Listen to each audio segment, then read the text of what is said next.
Hello everyone and welcome back to Beatley Tone's Beatles channel. Lovely to have you here. Thanks for joining me for this video. Hope you're all doing well. Well, this isn't exactly breaking news because I'm sure you've already heard the news already. But I wanted to talk about the George Harrison releases for Record Store Day 2025, because I don't know about you, but I am really disappointed with what is on offer this year from the Harrison camp. So if you don't know, there are two items being released from the Harrison camp. The first being a 12-inch single of Be Here Now. Now, the song Be Here Now has been nominated as Record Store Day Song of the Year, which is a great accolade and fully deserved. It's a fantastic song, and the version that is going to be on this 12-inch single is the 2024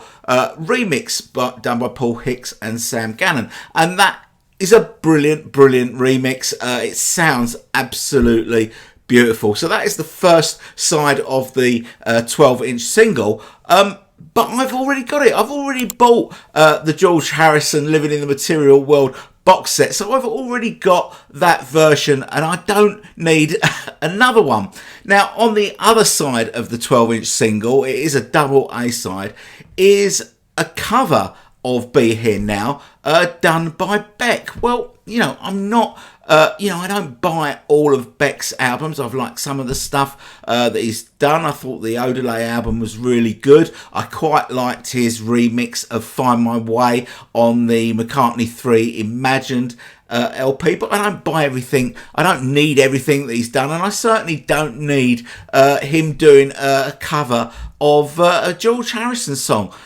So for me, the 12-inch single, that is a hard pass for me. I am not in. I'm not sure what the price will be for this, but sort of going on what the prices were like last year, I would say for a 12-inch single, you're probably looking at about 20 to 25 quid for that. So that is definitely a no-go for me. I don't need that. Now, the other thing that they have announced is All Things Must Pass. Yet again, I've lost count of how many versions of All Things Must Pass we have had.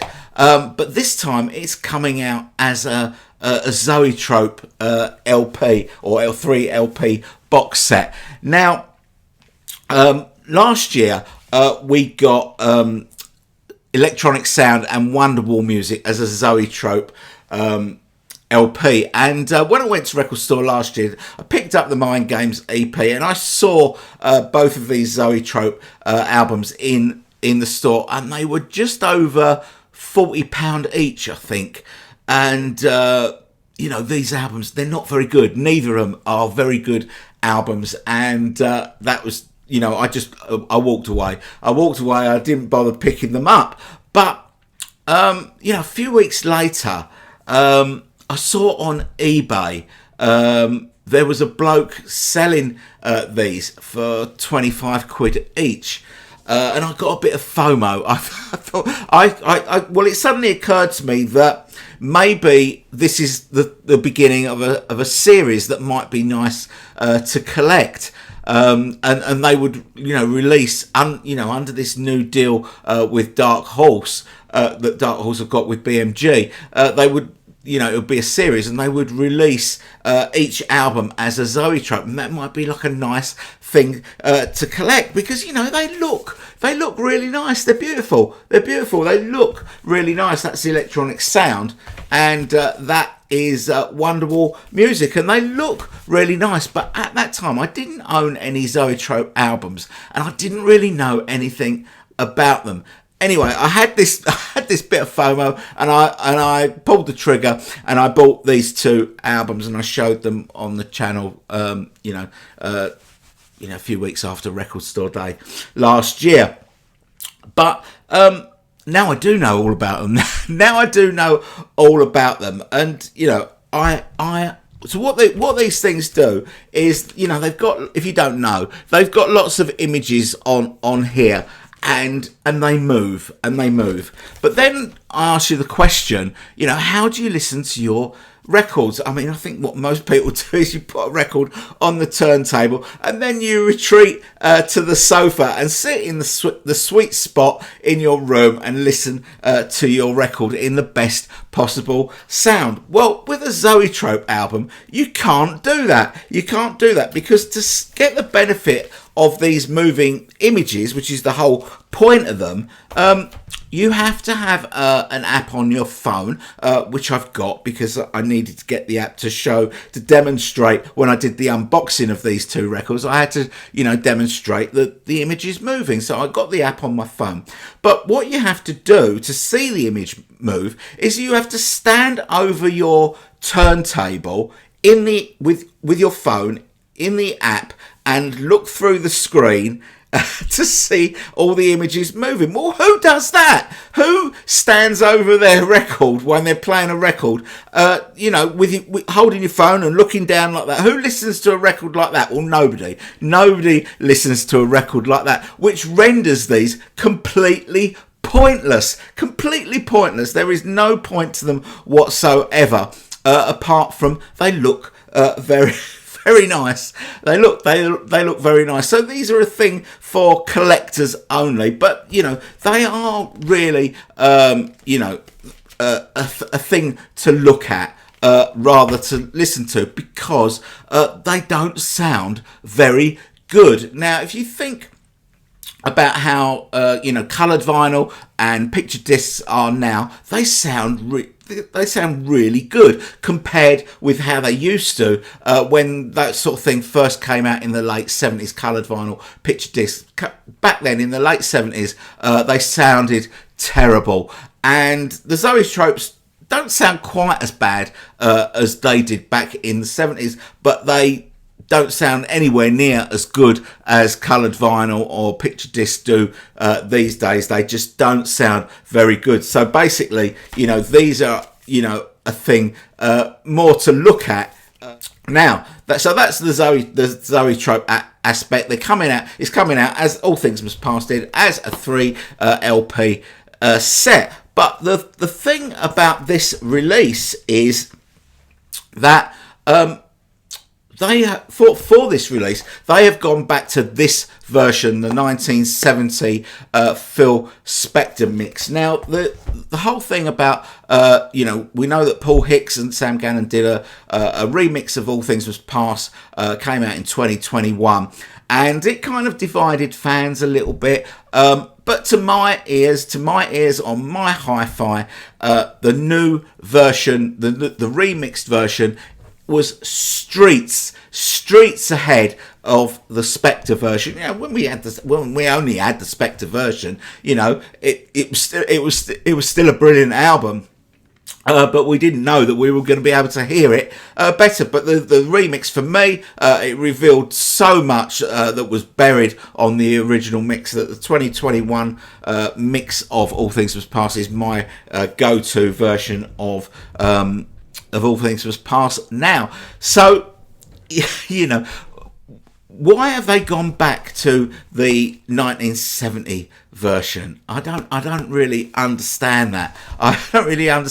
Apart from the fact that I can imagine that there was a meeting at Dark Horse Records, and someone said, how can we make the 1970 Spector mix sound even worse than it already does? And there was some bloke over the other side of the room who said, I know, put it out as a Zoetrope. And that is what they decided to do.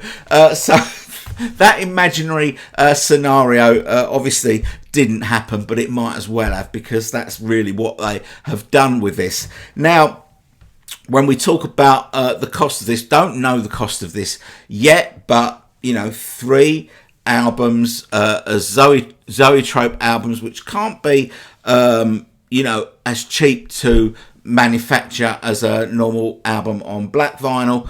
I think we're probably going to be looking about 70 to 80 quid for All Things Must Pass Zoetrope version. So again, that is a pass for me, because all things must. You see what I did there?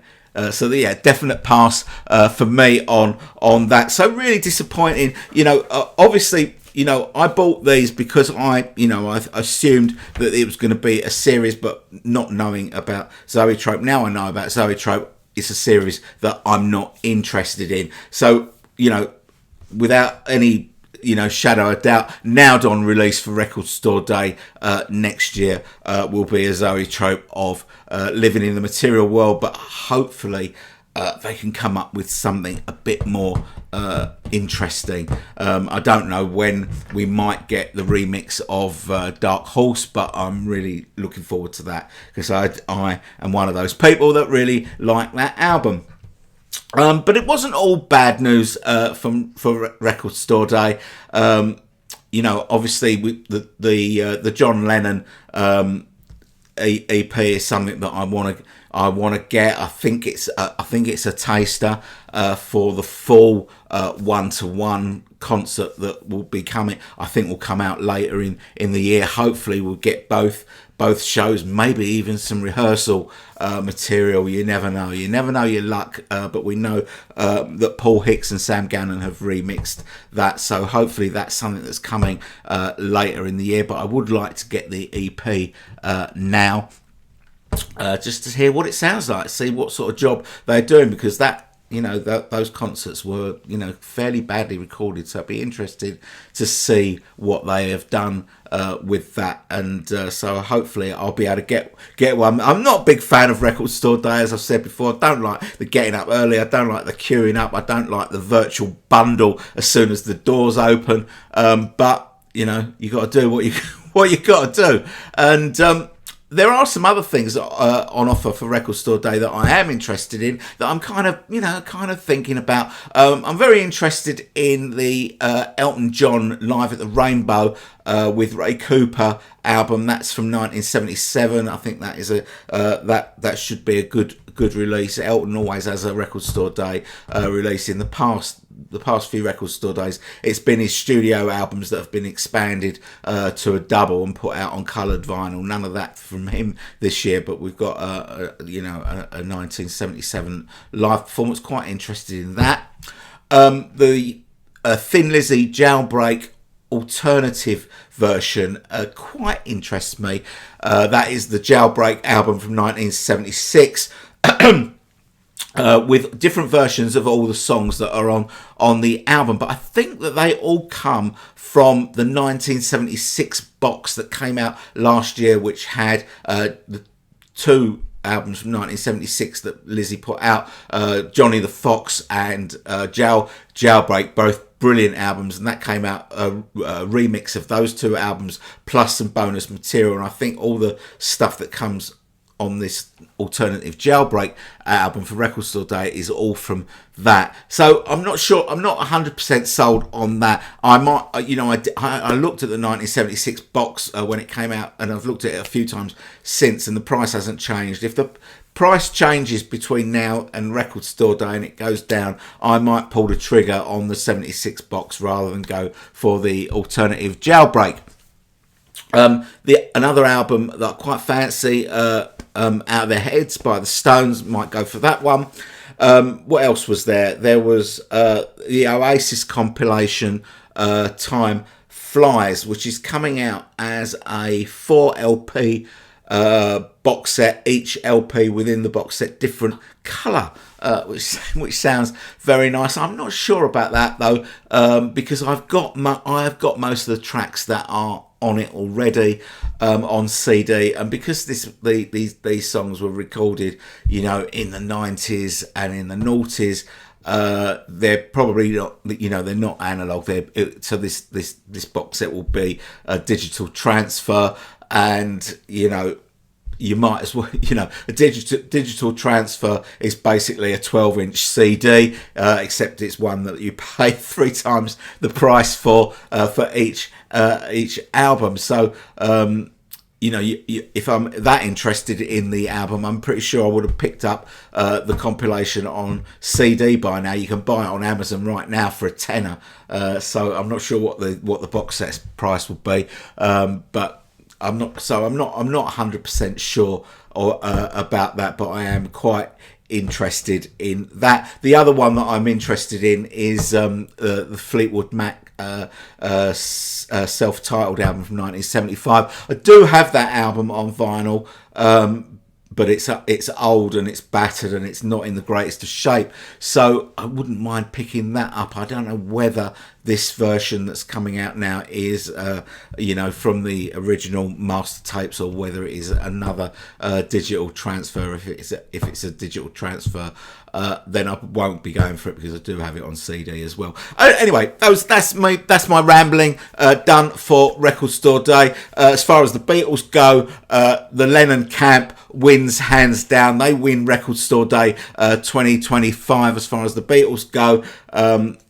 I'm sorry that this, normally I'm very, very positive about new releases on this channel, so I'm sorry that this is very negative video, but that is how I feel. If you want to tell me what you think about the George Harrison announcement of releases, please do so down in the comments. I will read all your comments and I will respond to them as well.